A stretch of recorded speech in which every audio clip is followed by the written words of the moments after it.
Oh, you already know what I'm about to say.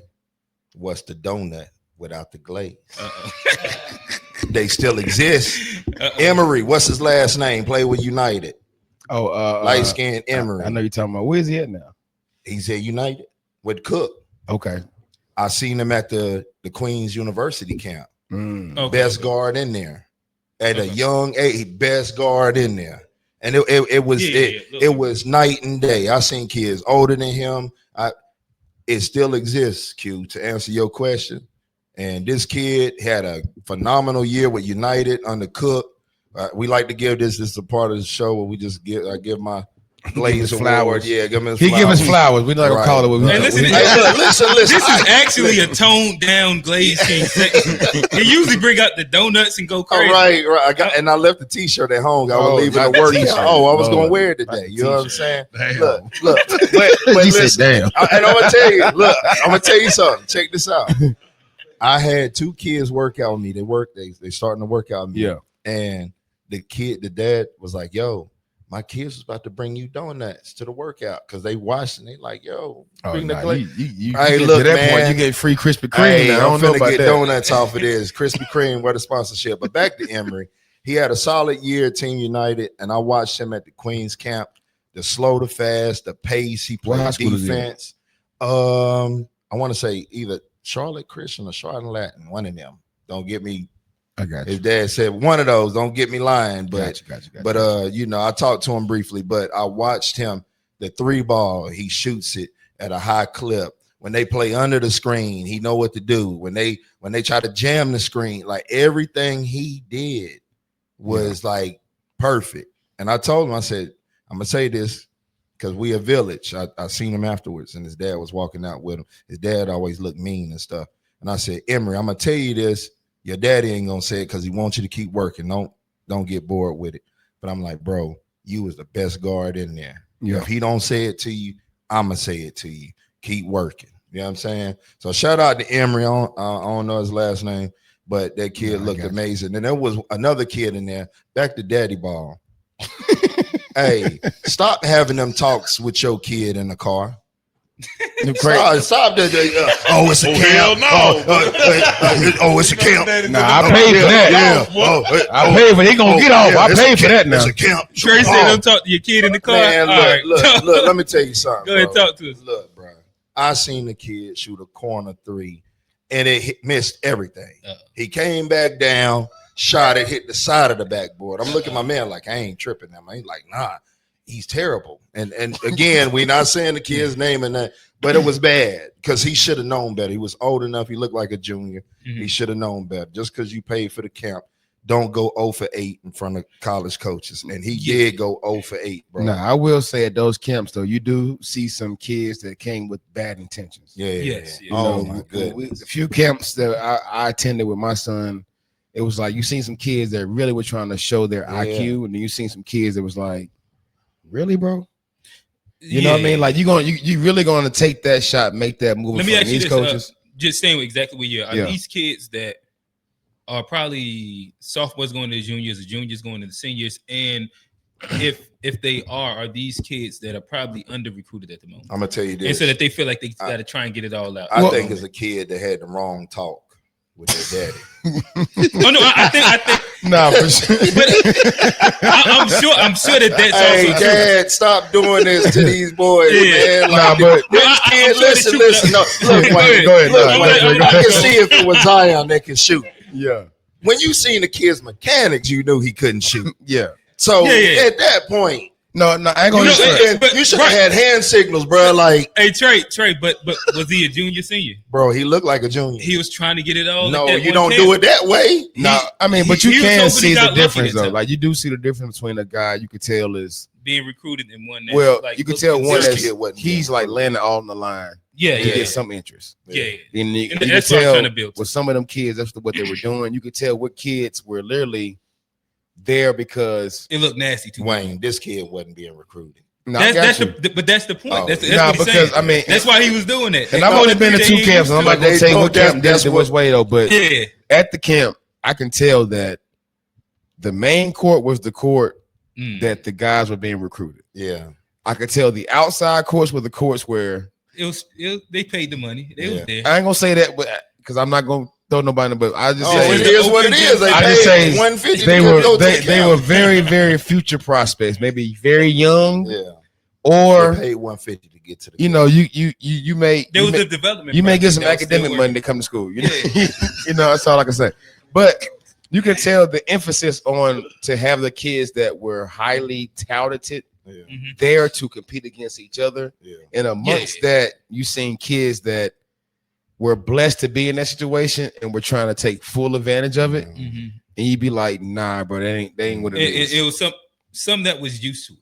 And you could tell the seasoned ones. Well, look, Wayne. The seasoned ones were the ones that literally made the right plays, played the defense, picked up 94 feet. They were clapping their teammates, made sure they pointed. The small things, like literally, it was a college that literally calculated all the hand touches. Yeah. Look, bro, this dude and the team with the most hand touches had the better records because they were more in tune with each other. Yeah. And you seen the kids that were more so about that versus the kids that were like. And Wayne, I say like probably one of the better things that happened with my son, even like this past summer, the first camp that we did South Carolina State camp. Okay. And he played. It was actually literally the first game they played. They played against the kid that plays for Upward Stars. Josh. Okay. Yeah, Josh. They played on the main court. All the guys was there, and my son. He didn't make a lot of shots and he didn't score a lot. But after the game, the coaches came to him and they like had probably maybe a 3 or 4 minute conversation. They expressed like XYZ. And what was able to be done at that moment was him to understand it's not about if you make every single shot. It's about being able to play the game the right way, make the right reads. Because that's what they actually came to him about.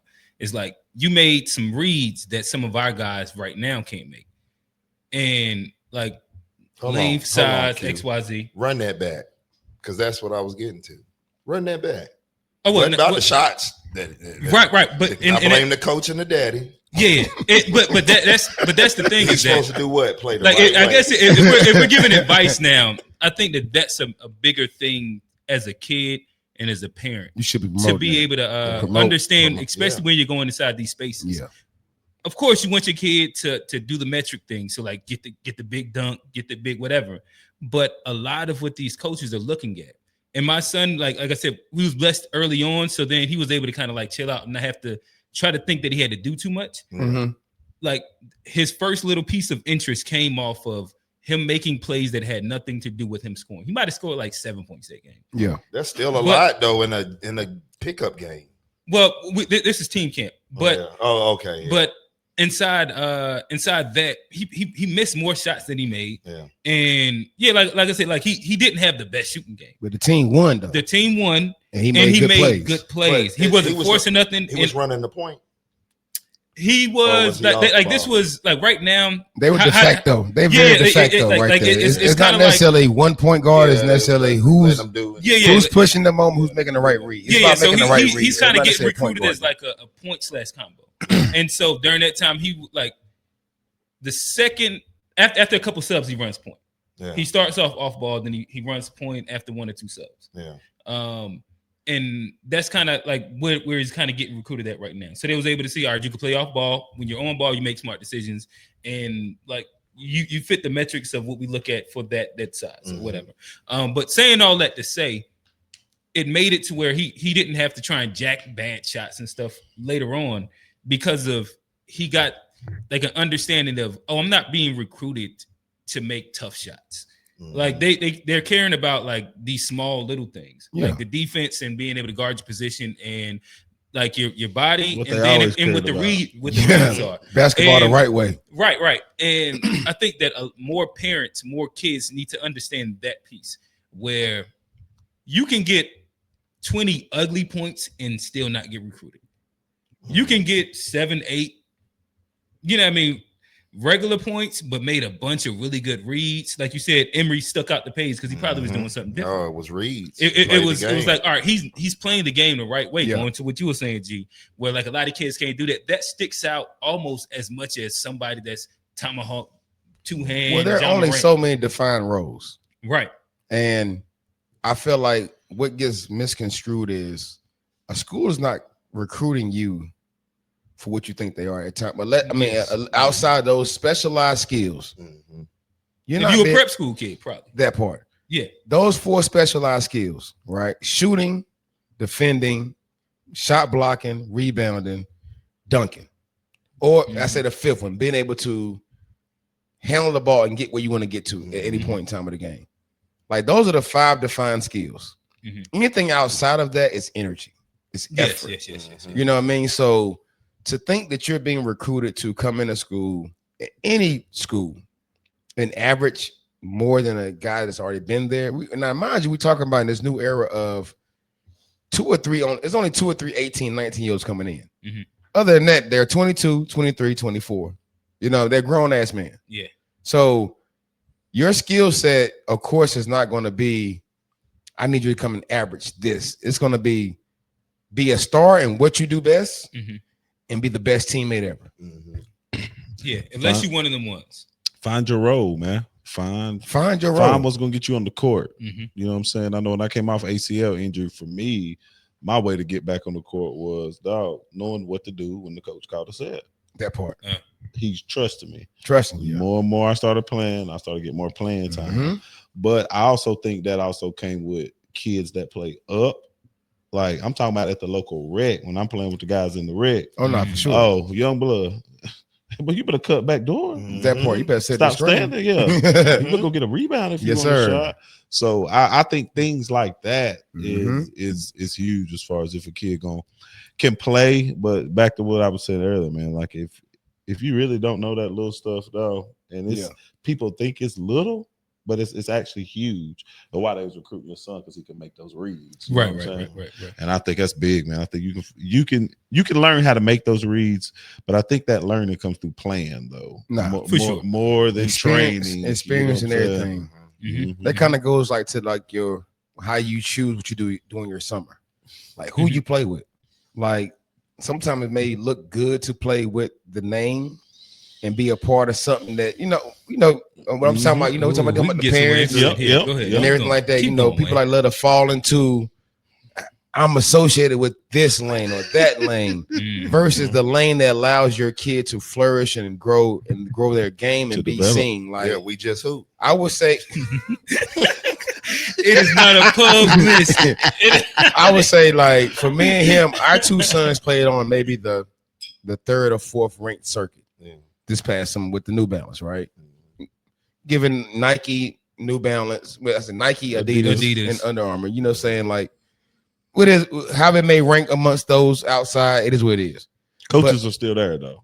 That's the part. Yeah, they're there. It was a lane that was provided that allowed them to flourish their games, and now it's on the backing showing why that decision was made. Like, like, well, why you ain't go back to used to coach for them? Yeah, I did. But at the same time, I turned to a dad. It got to a point for on the boys' side for me not to, because I still am a advocate for any kid I've ever coached or been around, but it also came a time for me to be an advocate for my own. Yeah. You know what I mean? And by doing so, I had to step away from the boys' side because I love the game so much that I could not continue to coach it and be a dad. Because I know my separation is so deep. You know what I mean? Like I don't intertwine. So I had to say, you know what? I'm not gonna coach my son no more, so I can be the best dad I can be and use what I know, my resources, my knowledge of the game to really benefit him. Well, you can train them hard now. I was always told if you don't coach them, you can train them hard. Now, coaching, and that's why coaching our training sessions dwindled as far as time wise. If I gotta coach you for 2 hours and then on a different day train you for an hour, an hour and a half, that's not gonna work. Too much. Yeah, we're gonna dumb this down to 30 minutes here, 20 minutes here, 15 sometime on just certain things, or taking you someone I do trust. Yeah. All right. So really quick, let's do some quick housekeeping. First housekeeping would be shout out to the chat. Talk to us. We see a few of y'all in there. If y'all have any comments, questions, thoughts, hit the comment section. There's a live chat. If you got something that you want us to answer really quickly, talk to us. Second thing would be like, comment, subscribe. I don't think we ain't really reached the super chat side of the game yet, but we're getting there. we can't talk like chat. Yo, chat. You see this chat? Yeah, donate. No, we ain't there yet, but it's coming though. Keep for sure.